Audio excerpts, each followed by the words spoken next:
Welcome back to Good Day State Line. We're right in the middle of a plastic-free July, but what is plastic-free July? Ryan from Cleancult is here to spell it all out for us. Hey, Ryan. Hi, thanks for having me today. Yeah, so let's start with plastic-free July. Tell me a little bit about it.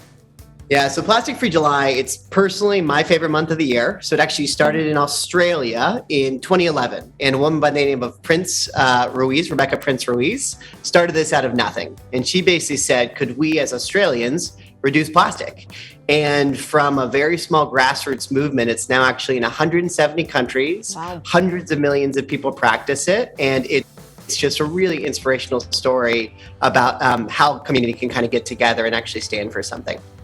I think the best things start when you give them a month or something, right? Like Plastic Free July is awesome because people can understand, okay, in July, we're going to start to try to do these things. And we all know that habits take about 3-4 weeks, to form. And then after that, hopefully you just stick with it.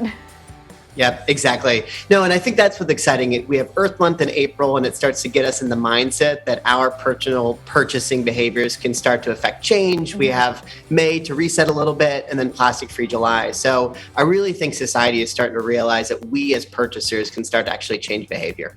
So when we're talking plastic free, tell me what that means too, because I think there's some confusion sometimes. We're talking plastic free, like plastic water bottles that are used one time, but what about water bottles that look like they might be made of plastic, but you put them in the dishwasher? What does this really mean? Yeah, so look, we're never going to be perfect, right? And I think Plastic Free July is the start on a journey, or how does our society reduce plastic, right? So it starts with takeout boxes, with water bottles, with things in your home. I think it really starts with understanding just the amount of plastic we all use, and then making step by step, right? So I think Plastic Free July is our North Star.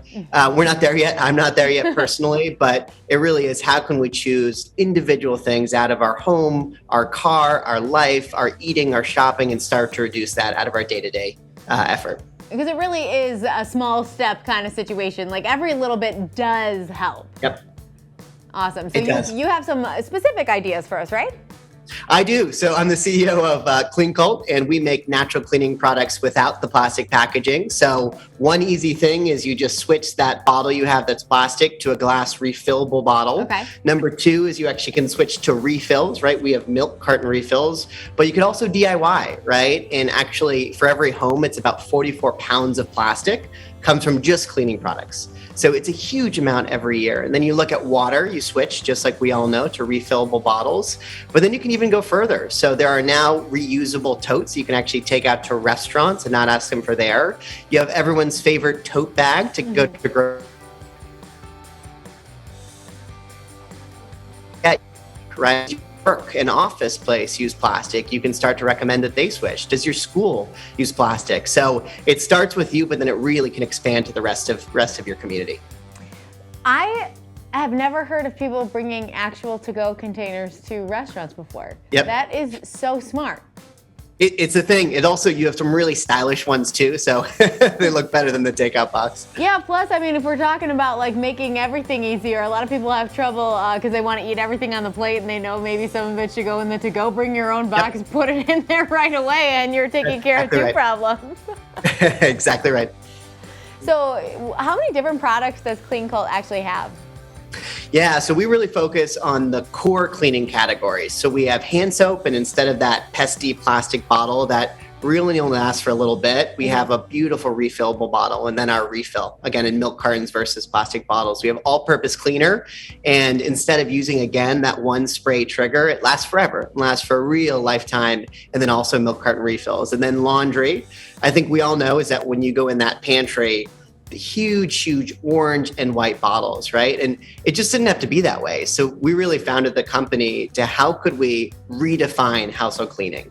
And when you walk that grocery store, instead of seeing these big walls of plastic, is there a different way? And laundry is, in my opinion, the most important category just because of the amount of plastic that it has. And then dish soap, right? Is we all have dish soap, the blue bottle that everyone is familiar with, also dish soap with a refill. So I think personally cleaning is such an important category that we tackle and that we start to change. And it doesn't have to be hard, right? And our real inspiration to start our brand how could we change behavior without making it complicated? And that's really what we set out to do. Awesome. Well, tell us before we go, Ryan, where we can get our hands on some of that stuff. You can get your hands on Amazon.com, in CVS, Walgreens, Bed Bath & Beyond, most local retailers and grocery stores, and also online at Cleancult.com. Awesome. Well, thank you so much for teaching us all about Plastic-Free July. Thank you. Thanks for having me on today. We'll be right back with Spirit Day. The Drive 815 guys are waiting for us in the Mahoney & Mahoney Blue Room. We'll talk to them next.